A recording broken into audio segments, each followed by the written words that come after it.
C'est pas facile. Ah non. C'est pas facile, hein, de se frayer un chemin dans l'actu en ce moment entre un Benalla et des gilets jaunes qui se tirent la bourre pour savoir qui a la plus grosse ardoise en termes d'interpellation. Au fait, il y a de plus en plus de manifestants, alors peut-être une nouvelle mouvance, des bidets jaunes, qui disent oui, non, oui, la violence, on n'aime pas ça, hein. Et puis, on n'en a jamais voulu d'ailleurs, hein.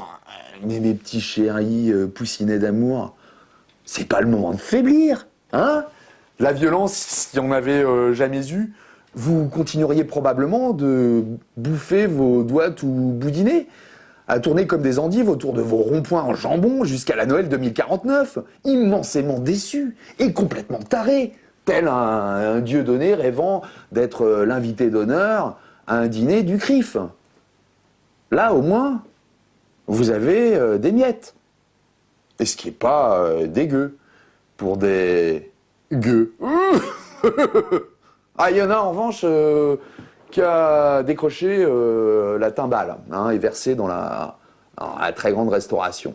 Un homme dans le 12e arrondissement de Paris a mis sa mère, probablement macroniste, dans un four. Attention, il a bien fait les choses, hein, puisqu'il a délicatement décaloté la tête de son support avant de l'enfourner et de la mettre éventuellement sur chaleur tournante et à basse température, puisque c'est la mode, et surtout, de l'accompagner de pommes de terre en papillotes pour faire joli et qu'elle se sente moins seule. Charmante attention, hein.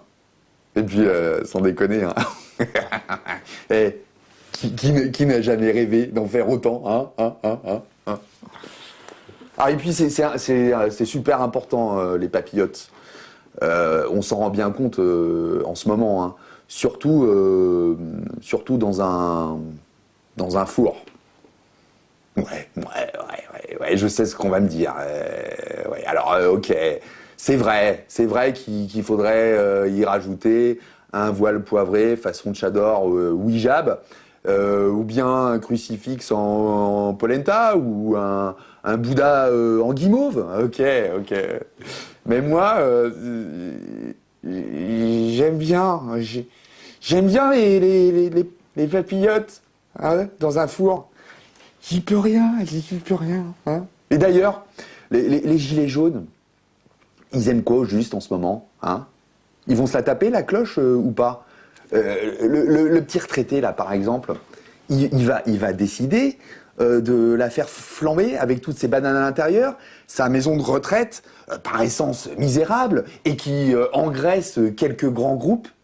La vendeuse de chaussures, là, elle va enfin le cramer, son dernier SMIC merdique, hein, en tronçonneuse, pour réaliser un immense millefeuille avec tous ces putains de grolles de marque à la con, hein. Une seule certitude, c'est que l'enquête n'a pas encore défini si le gars qui a fait perdre la tête à sa maman portait un gilet jaune au moment des faits. Quoi qu'il en soit, le ministère de l'Intérieur l'affirmera de toute façon en temps utile. Rassurez-vous, hein. Salut les vauriens obnubilés par la bouffe et les miettes. Et les miettes. Et les miettes. Et la tête. Et la tête.